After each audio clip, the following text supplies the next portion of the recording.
Hola, hola, everyone.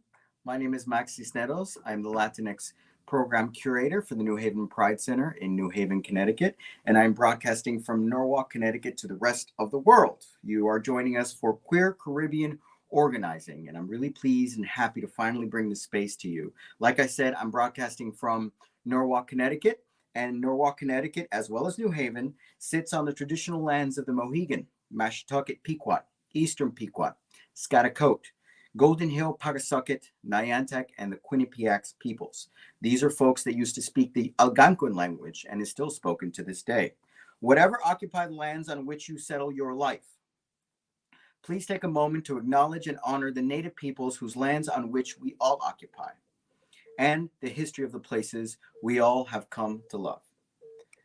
Moving forward, I wanted to send a shout out to Mark Adams, who unfortunately couldn't be with us today to moderate this discussion, but we appreciate all the effort and help that he has provided all along the way to be able to make this discussion more impactful for our communities.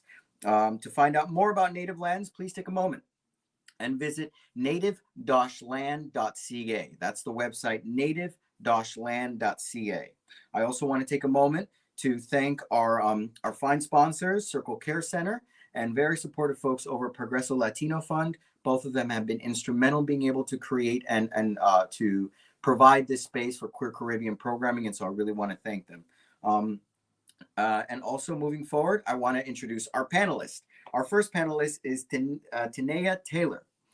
She is a non-binary, they are a non-binary artist, rapper, organizer, scholar, author, and executive director at the Nonprofit Accountability Group in Hartford. Tenaya is frequently featured on national television and publications for their perspective on current events.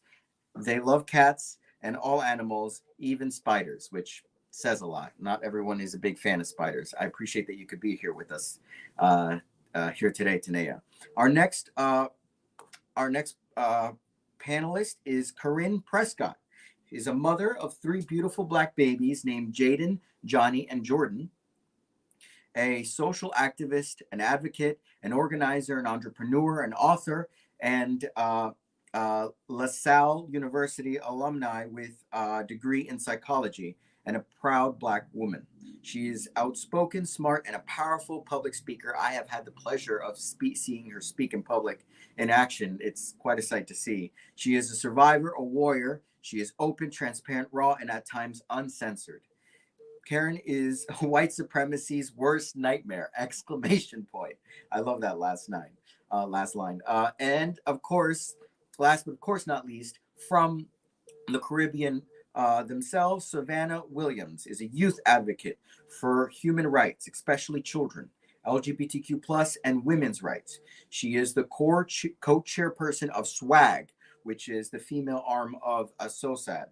Since 2019, she has represented SWAG on Guyana's National Trafficking in Persons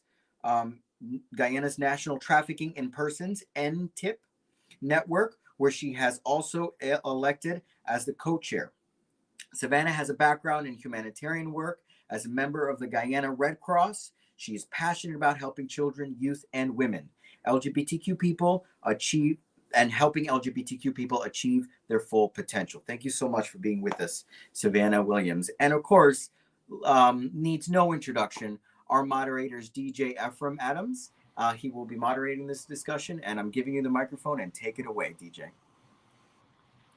Thanks for having me from the New Haven Pride Center. Thank you to all the other panelists in this discussion. It is so nice to see your faces virtually, of course. If you've been keeping up with the other segments that we've been doing for the month, we are talking about LGBTQ plus organizing, the Caribbean, Blackness, the diaspora, and many, many beautiful conversations that need to be had. So I just want to, do a little roundtable segment first and get to know everybody on the panel. Good to see you there, Savannah, and Keren as well. Looking gorgeous, looking amazing. So first, let me just start with Tenaya.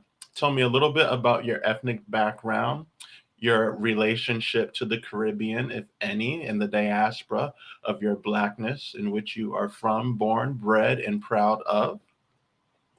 Thank you for having me. And it's funny you say my name Tenaya. It's born Tenaya, but I'm so used to it being said as Tenaya because of Hartford. Spanish language speakers often call me Tenaya, so it's definitely a variation that I accept. And I was not born in the Caribbean. I was born in Hartford, and the rest of my surrounding family was either born in the Caribbean or like has a Jamaican Barbados partner.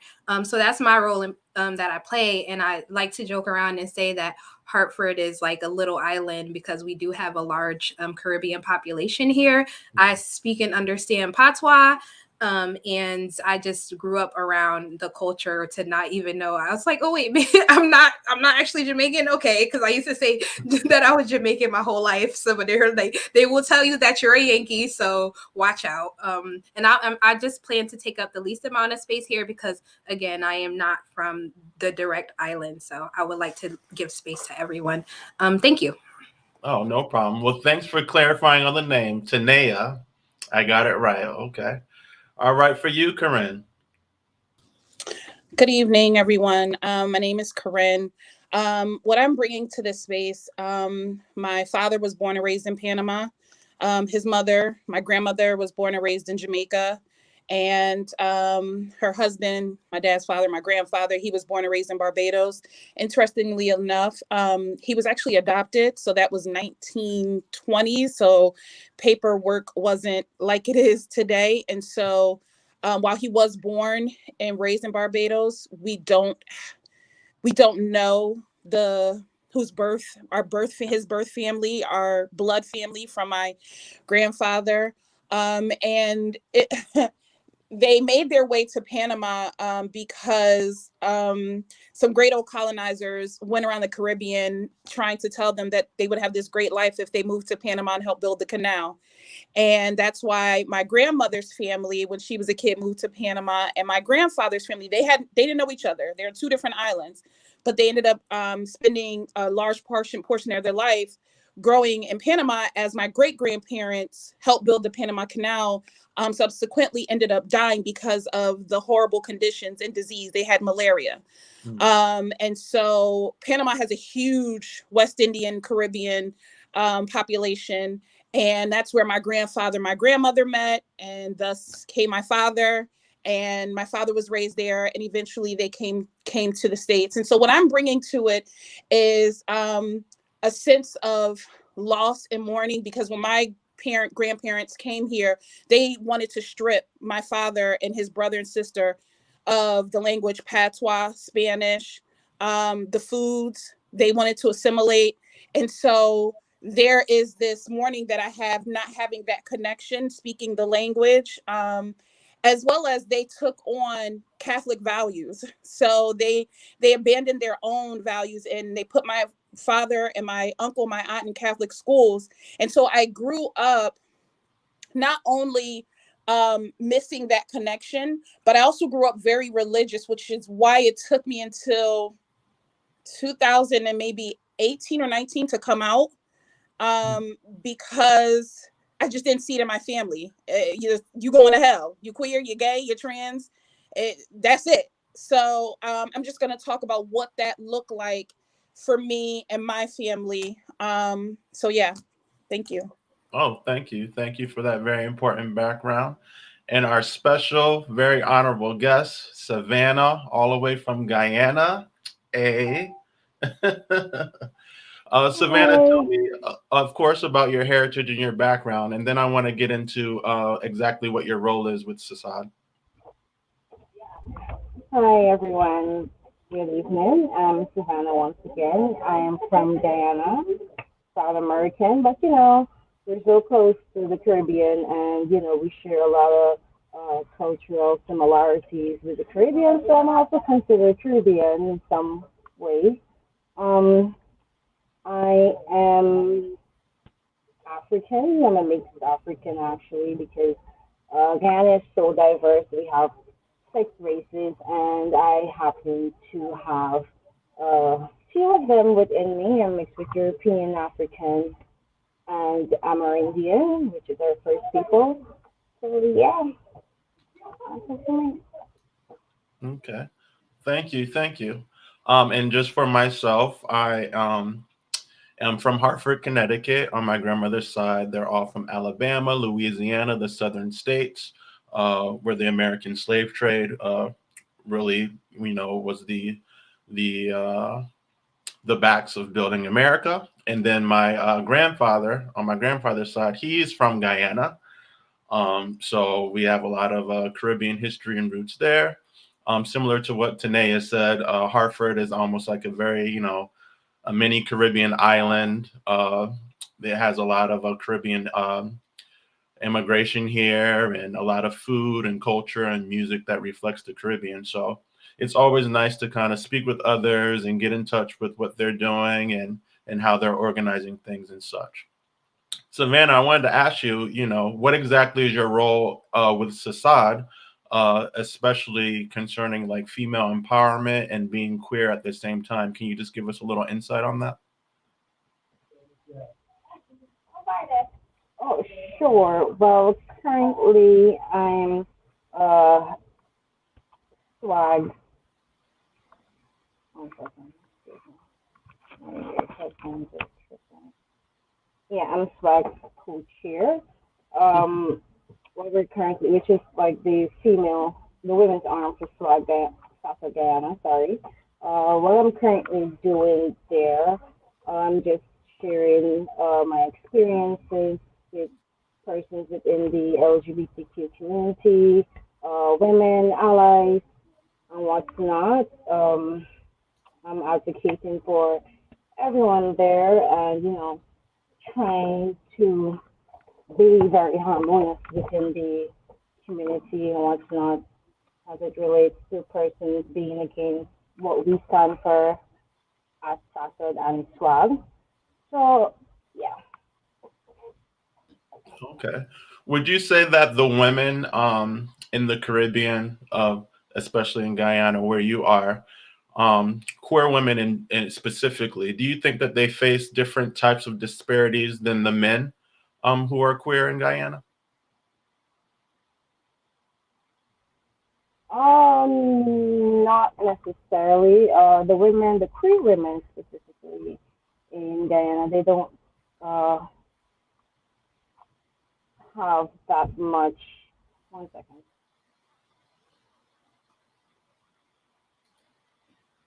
I think you might have cut out there. Yeah, I'm sorry, my headphones are dying. One second, guys. Sorry about that. It's okay. We can come back to you in a moment if you like. Sure, one second. Mhm. While we just get some technical difficulties here, Tanae, I just have a question for you as well. Especially being here in Hartford, do you find that you get a different reaction identifying as they and them and being queer and Caribbean than maybe some of your peers? Yeah, people aren't really used to the they them pronouns, and I know I wasn't used to it until a few years ago, where I had a friend come from the South using them, and I was like, okay, this is new, and I had to get used to it. And I would have to battle with some family members and friends when they would misgender them and use the incorrect pronouns, and it got really heated to a point where I was like, y'all got to get out of my house because this is how it is. And they're like, but it doesn't make any sense. And I'm just like, who left their coat there?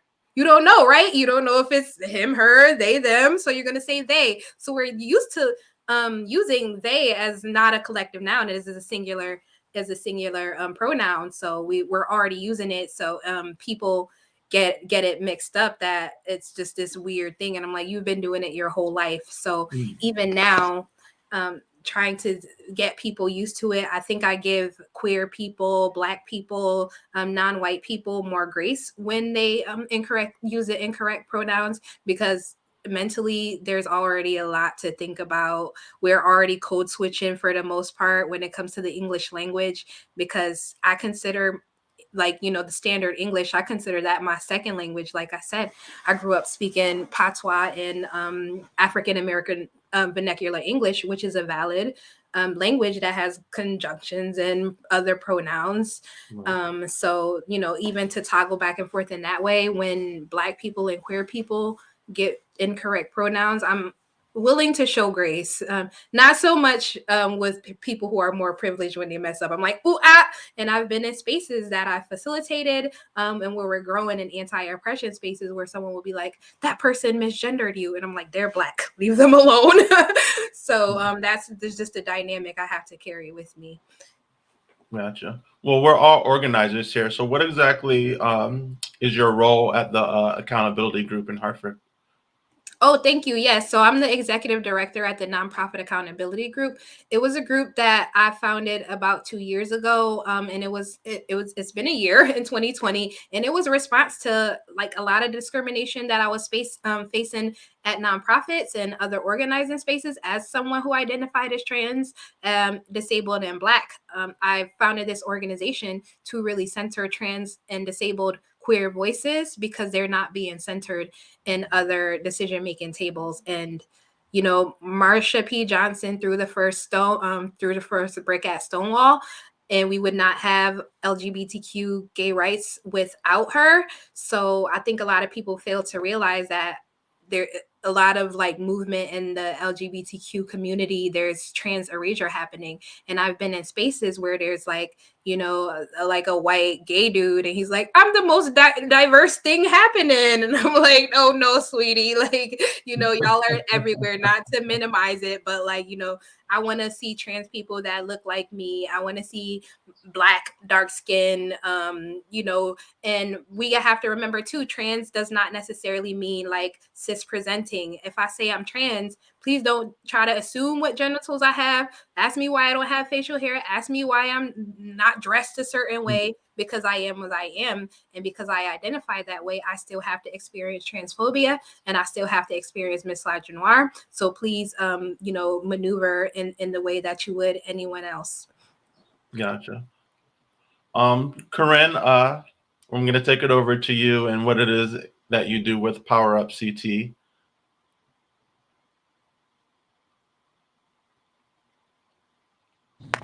Oh, okay, sorry. So I am the executive director, founder, president. I'm still not good with that title, with the titles. I run the shit. I don't know what else to say, but I started Power Up right after the murder of George Floyd. And we have everything from a pantry to after school program. We have been assisting, this is our second family that we've assisted, locating a missing Black woman. People call upon us for all types of things, from handling, some Black people will reach out to me instead of the police when they're having disputes with their neighbors. We just believe that the time is now. The time is now for people who, of all the entire Black diaspora, to come together. Power Up and myself believes that people of all marginalized groups and oppressed groups like the LGBTQ community need to come together, specifically the non-white LGBT community, to come together. And so I'm an organizer. I try to create spaces to bring people together.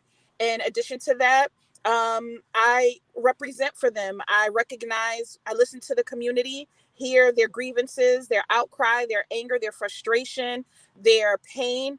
And I elevate that to another level, whether that be with the police departments or whether that be with our elected officials, landlords, high school principals.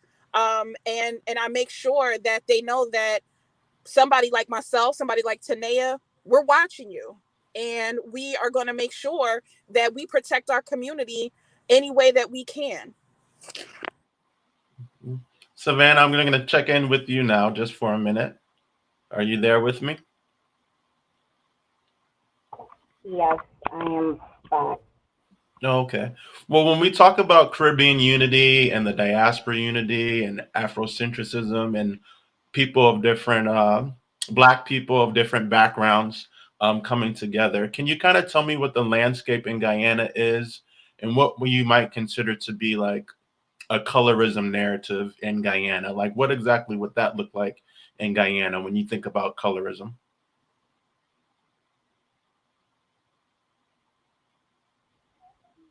Sure. Well, how it relates to colorism in Guyana, um, a lot of persons are still struggling with being themselves and accepting themselves, regardless of their backgrounds and whatnot.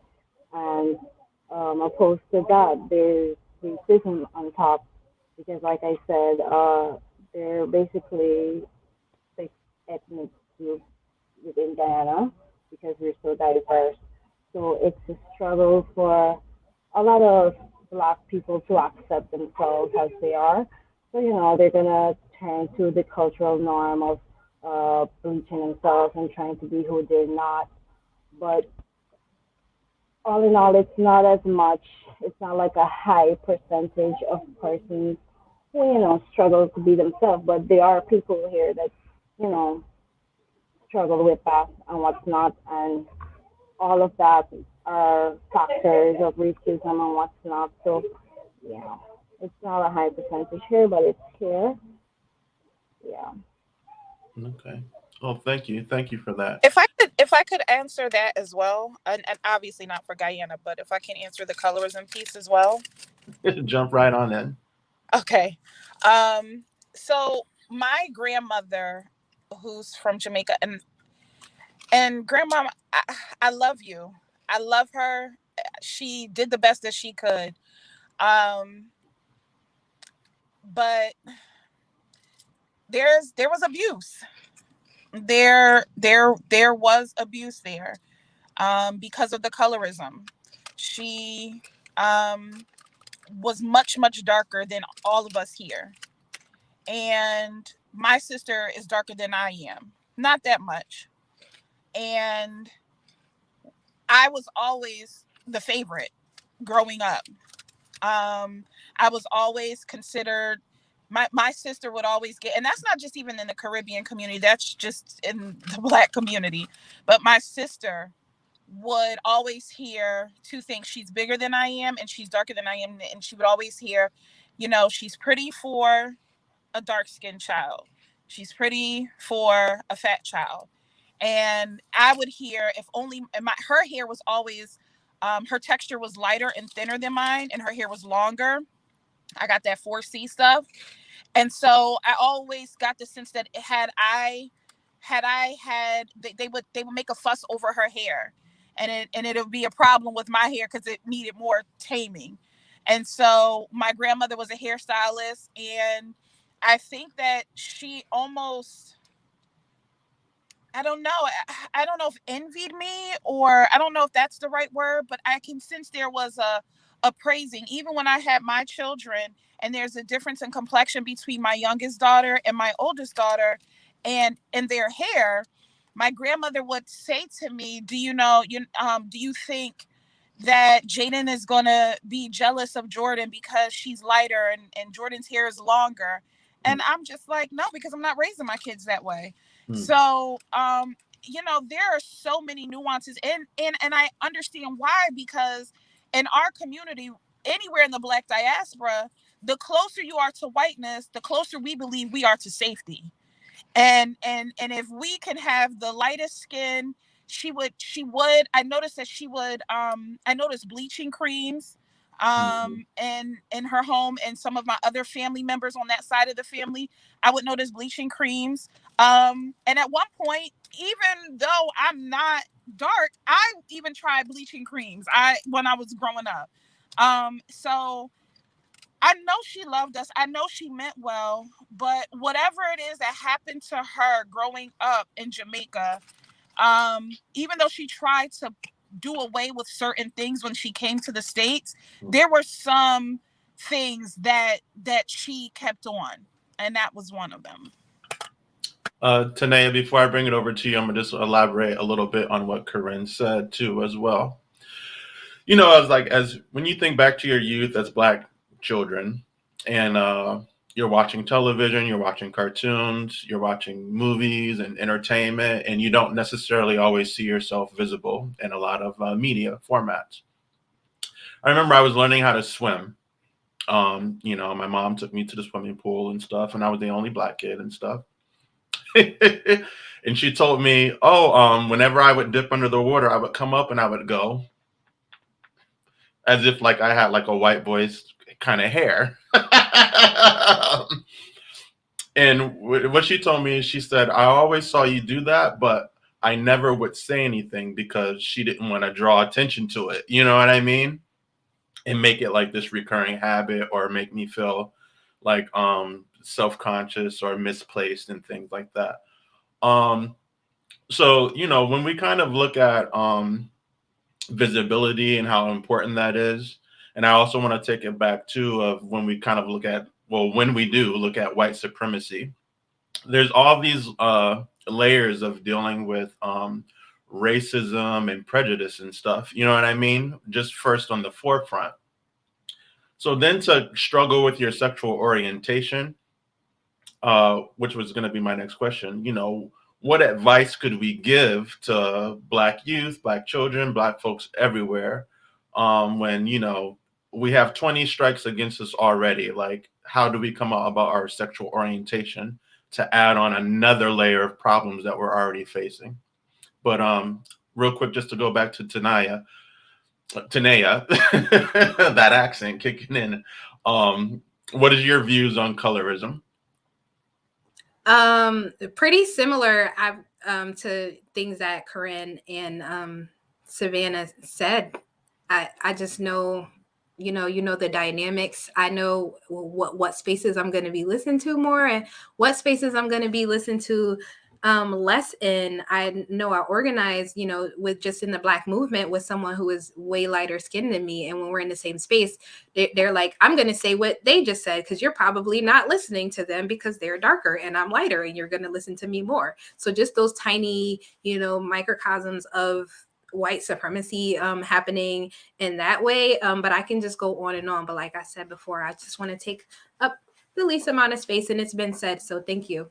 Oh, okay. Well, to follow up with one more question for you, Tenaya, as you're dealing with all these things, how did you develop the courage to go through with your transition and be open and express yourself freely and be who you are? It's really, I have social media to thank. Pronouns weren't even, I wasn't even aware of them until I was like clicking around on settings, and they're like, do you want to be they, them? And I was like, I actually do. Because for me, a lot of my transness was just like rejecting, I'm a rebel. I've been a rebel since whenever, and I've always rejected the status quo.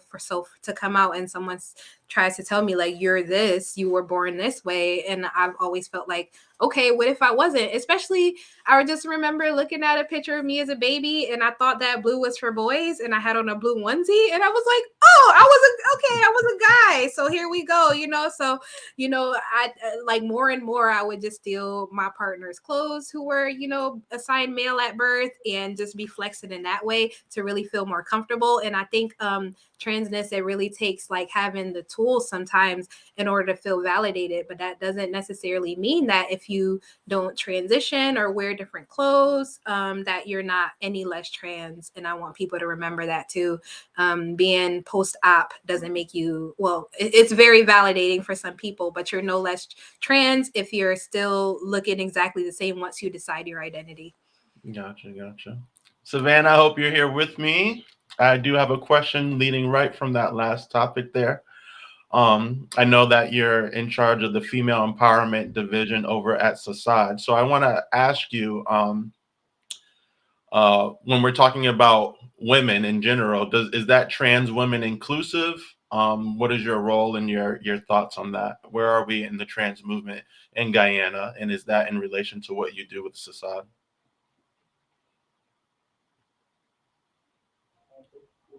Yes, when we say women, all women are inclusive. Even if you're a trans woman, you are inclusive. Um, we've been working along with different trans organizations, and doing empowerment workshops and whatnot. So yeah, all women are inclusive. We work along with all women, even women that are allies. We work along with everyone. And so far, we've been seeing progress in, women being empowered about themselves, loving themselves more, you know, trying to be as much liberated in their own skin and what's not. So yeah, we've been going down that road trying. Hmm. When Savannah, to continue on, so when we look at feminism and women empowerment, do you think that when sometimes people come into the space to fight for women empowerment, that there's a discrimination barrier when they find out that someone is a trans woman, and they might not always advocate for a trans woman, even though that they're considered themselves a feminist? Well, from my experience being a part of the organization, whenever a trans woman is within this space, she's not seen any lesser than a woman who is herself as a woman and what's not. Everybody just sees everybody as a woman, as women, and we're all united and get along, communicate as women. So there aren't any barriers there or, any form of disrespect or anything. It's like very collaborative with everyone. So I've never experienced, any barrier or discrimination towards any of that Hmm. over here. And before we move on, is there anything that you can tell me about the lawmaking landscape in Guyana currently? Like, where are we as far as like on paper, freedoms with LGBTQ plus folks out in Guyana?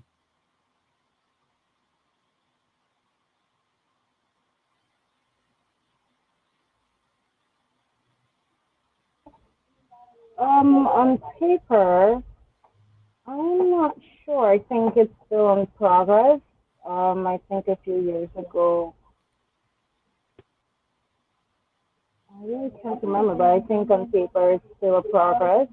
We're still in Parliament and trying to work along with the government as it relates to the community and what's not. So that's still processing over here. Okay. Well, this panel is also about queer organizing. So I know that in 2018, you celebrated your first Pride, big parade and festival. Like, how was it that you were able to pull that off in the current political landscape there? And is there any advice that you can give other Caribbean areas?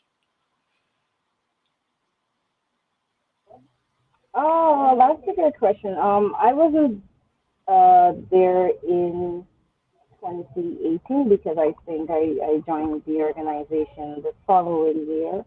So I would have been there for the previous Pride celebrations that we had. But what I can say from my experience and from the time that I've been a part of the organization, it's very, very liberating for Guyanese. When it was the time that I experienced Pride, it made me feel like I was a part of something big. I was a part of something grand. I was able to see people as themselves. I was able to be myself also. Um, I even gained a few qualities about myself personally that I cherish, and it has made me into the person that I am today as it relates to self love, self care, self confidence, and what's not. I've also seen that done like a lot for many people, and I've also shared this experience with many other queer persons that wanted to, leave the process and what's not. So, yeah. Can you repeat the second part of your question? Yeah, yeah. Thank you, Savannah. Thank you, Savannah. Keren, I'm going to carry it over to you if you're there. Yep, I'm here. Oh, okay. Well, as a an organizer yourself, what are some of like the first steps that any advice you can give folks? Like, what is it? What is your mental state? What is your process when you say, you know what, this is a need for the community. I'm gonna go out there. I'm gonna root for it. I'm gonna do it. I'm gonna put it together. I'm going to advocate? Like, what is your process?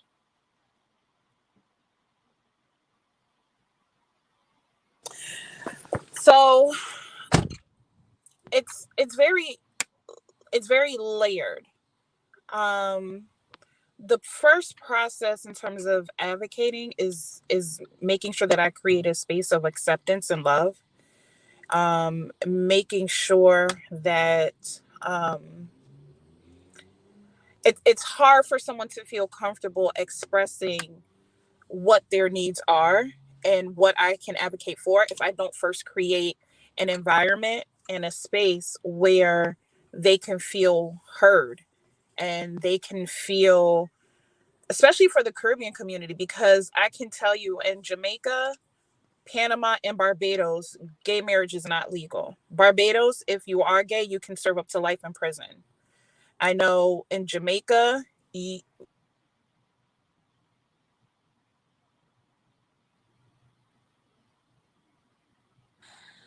I think you cut out there just for a minute. Can you hear me? Yep, can hear you now. Oh, for women, it's uncertain if it's legal or not, but definitely not for men. I believe it's in Panama, and there's no gay marriage legal in any of those states. So I say that to say that if somebody comes over from islands like those, they first have to find a space where they feel comfortable, because they're leaving a place that it's illegal to do that.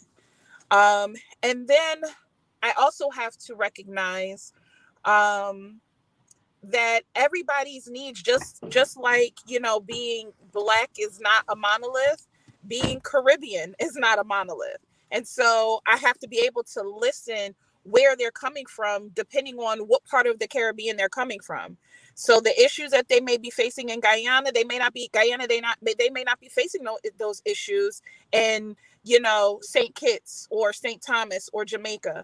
And so that's really the biggest thing. I mean, I literally have to, even though I'm Black, even though I'm queer, I was raised here in America. So even when somebody comes here, I have to take the role almost like, the oppressor. I have to just shut up and listen. I have to be in a space to validate them and validate their experience, and not look at them as, you're all for the Caribbean, so it's got to be the same. No, just the same way it's not all the same experiences for Black people across the board here in America. If that makes any sense. Yeah, of course, it makes plenty of sense. Tenaya, do you want to take that question as well? Can you repeat the full question again before I go? Or what is your organizing process? What gets you in the mindset? What's most important to you when putting on an event, bringing people together and advocating?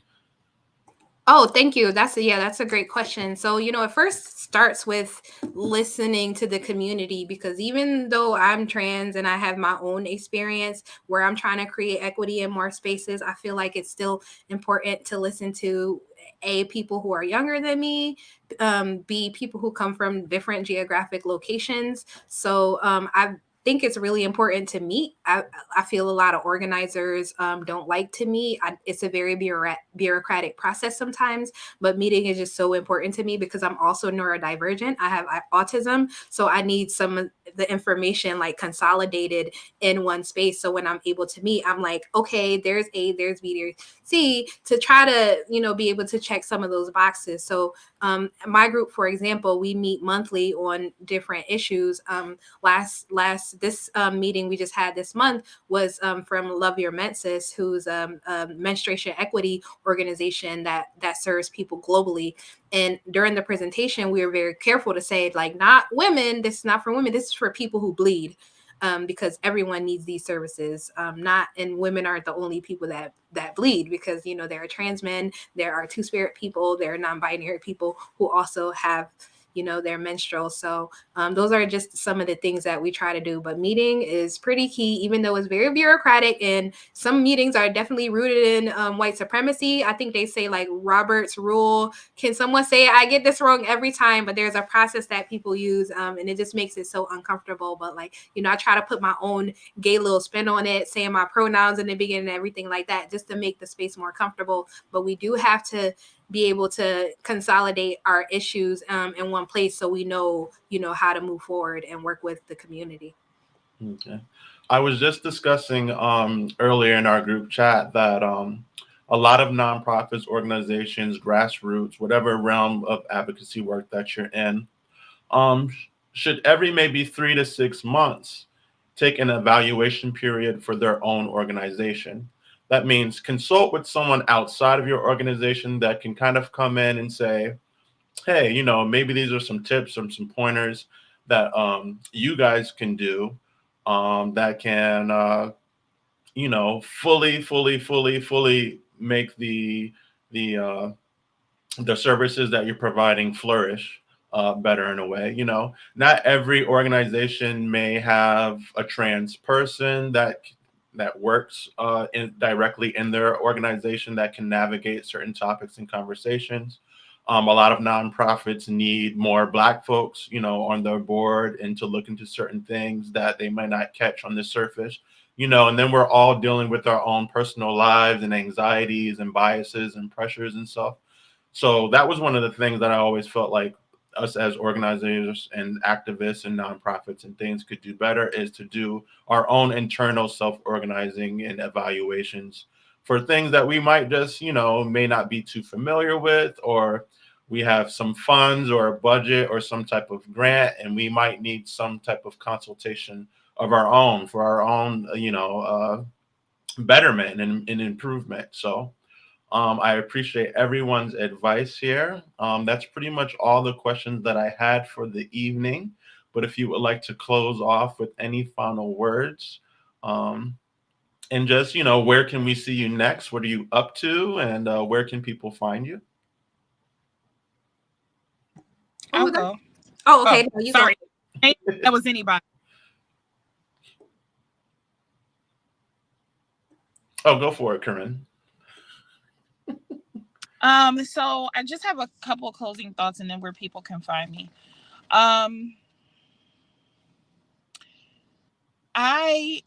Whiteness in America is very dangerous for marginalized communities.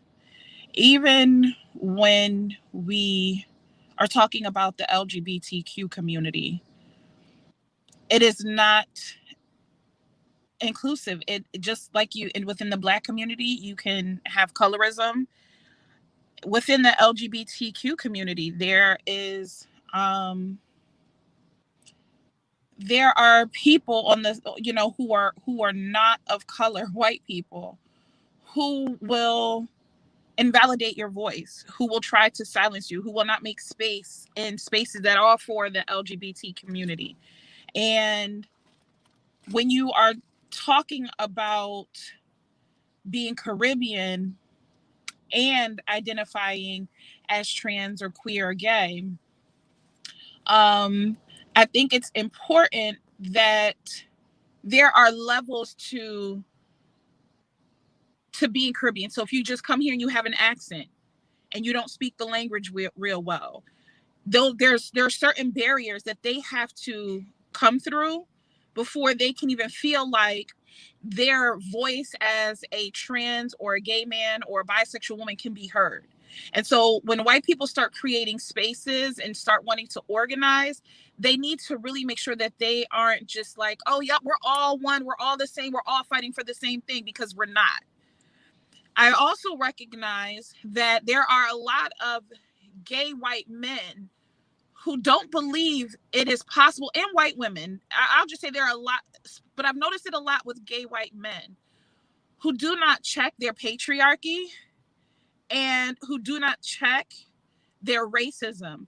And somehow they think simply because they are part of the LGBT community that it's impossible for them to be racist. And so they need to start checking that for sure, because you still can be racist. Just like as a Black person who suffers racism, I can be a colorist. So we need to make sure that within these communities, we're not still taking on the oppressor's role. We're not still perpetuating the oppression and perpetuating the racism and perpetuating the sexism and the transphobia and the homophobia. So I know that for me, coming out, and I still have yet to come out officially to my father. My mom kind of heard it, at a speech, and we just left it at that. We didn't speak any more of it. But the only reason why I felt comfortable, shout out to the younger generations, because my daughter was out. My daughter was out and proud, and I was fine with that she was gay. She kept saying she was queer, and I'm like, girl, you are not queer, you are a lesbian. And I think she was afraid because she knew the kind of family my father's family came from. They were religious and they're Caribbean. She was afraid that they wouldn't love her anymore, and so she wanted to kind of carry on this myth that she liked men too. And all the while I'm like, baby girl, you're a stud and you love women, and it's okay. And so once I saw how difficult it was for her, I had to own up to my biases, and then I had to sit in therapy. Hello, therapy. Shout out to therapy. And I had to finally say, yo, you're queer as hell. Like, those weren't flings. You weren't experimenting. You loved every piece of dating women. You love women. You wouldn't marry a woman today. Like, who are you kidding? And so I just wanted to show that even being an adult, even me being, an activist, I still got to check myself sometimes. I still have to make sure that I'm addressing people properly by their pronouns. I have to address, I have to check, when I'm speaking about women and not using X, I'm using E instead of X, and not understanding that it's people who bleed.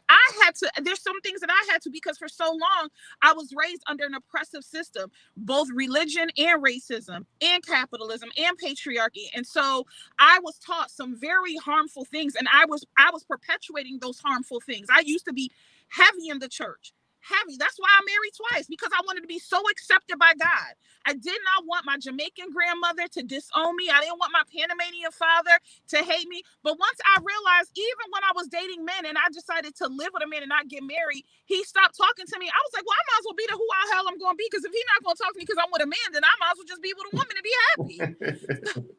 So I just say all that to say that even being Black, even being queer, even being, having a Caribbean background, I still got to check my own ish. We all have to check our own ish daily. And especially if you're white and you're trying to create, you're white and you're part of this community and you're trying to create spaces, you really have to check your ish at the door.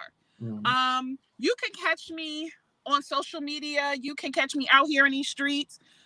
Going off whether I'm at somebody's high school, cussing out some teachers for using the N-word, which is running rampant through the state. Right now we are seeing what's happening in the Ukraine with the Black diaspora and how they are being marginalized even in times of war. We are seeing how people of all colors who identify as LGBTQ in Texas and Florida are having to become refugees in their own country simply because we are putting in dangerous laws that are making it illegal to be trans or to be gay. You can't talk about it. So when we're talking about creating spaces, white people, y'all got to get these your people making these laws and making areas in which we are not going to survive. We are not going to survive. And so if you want to do anything, you need to use your whiteness and use your voice and use your privilege and use your dollars and use your connections to start really attacking white supremacy on every single level. Thank you. Thank you. Always a great time to have Keren and speak that real talk. And I'll be at the school right over there with you, hollering at them. Okay. Tenaya, is there anything you want to share with us before we send off? Yeah, that was so powerful, Keren. Thank you. Just where to find us. We're at www.naghartford.org. We send out a weekly newsletter just full of community resources, information, and event, not just for our organization, but for organizations around Connecticut, because something that nonprofits like to do, they only like to just focus on their work and what they're doing. But we really think the collaboration work and sharing about what others are doing is super important. And Keren just made so many good points. Like, I'm still thinking about what she said. I was on TMZ earlier today, and I was talking about the Russian and Ukraine conflict. And, you know, one of my biggest things was like, you know, asking for peace. There's a lot of nationalism that's happening, which is like my country, your country, their country. And that's one of the biggest issues. You know, borders are fake.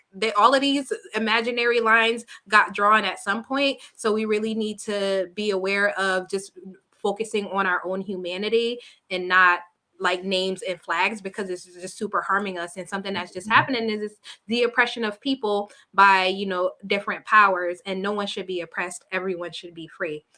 I just wanted to leave it at that. So yeah, you can email us, you know, go to our newsletter, www.naghartford.org. You can find me on social media, Tenaya Taylor. I am a nut on social media, but I'm not in real life. So if you add me, just send me a note. What else? I think that's it. Thank you so much for allowing me to do this.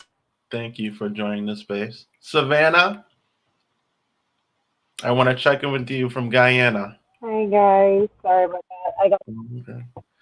How can we find out more about Society and sorry. any upcoming Pride events for those international folks who want to travel and, you know, and want to get the full experience, maybe get in touch with their culture and their roots and their heritage? Where can we find you? You can always follow and add us on Facebook and Instagram at SasaGY and on Swag Guyana. Those are our two main pages.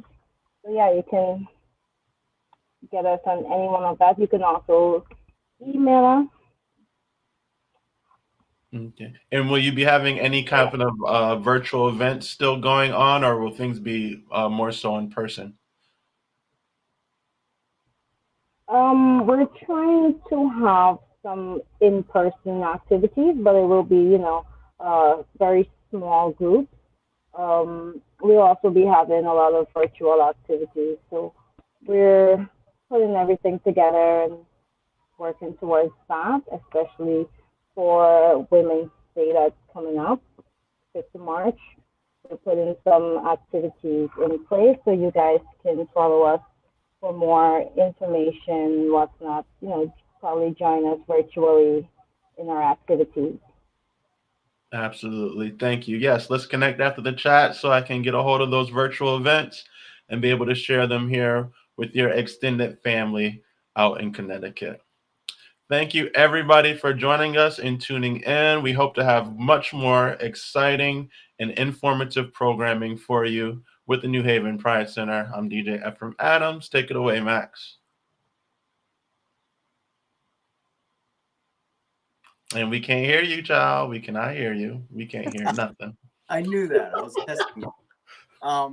So I wanted to thank all of you for being a part of this. I think the last couple of months organizing this space and assisting in organizing it, I really came to understand my own ish, to check my own ish, to put my own space in check. And the folks in this room, in this virtual room, have done a great job to make sure that I understand what my space is really. And I appreciate you to the ends of the earth for that space. Keren, what you just said there, there has to be college courses, 101 college courses that can focus on what you just said there, because that needs to be repeated and shout out from the rooftops of many schools, of many, you know, many places that just need to hear those words. So I don't want to take up too much time, but I want to appreciate everyone so much for being part of this space. DJ, for moderating, you did a wonderful job. Savannah, thank you so much for bringing that voice from the Caribbean. Tenaya, thank you. I just realized that nonprofit accountability group, that the acronym is NAG, which I thought was really funny. And I just realized that just now. But I appreciate you so much. And Keren, I just appreciate so much your words. Powerful, powerful. And I just hope that this is a conversation that even if it doesn't continue here in this space, that it continues somewhere in the ether. Thank you so much, everyone, for joining us. Until next time, muchas gracias, and enjoy the last day of, but really Black History Month doesn't really end. But enjoy the last day of February. On to the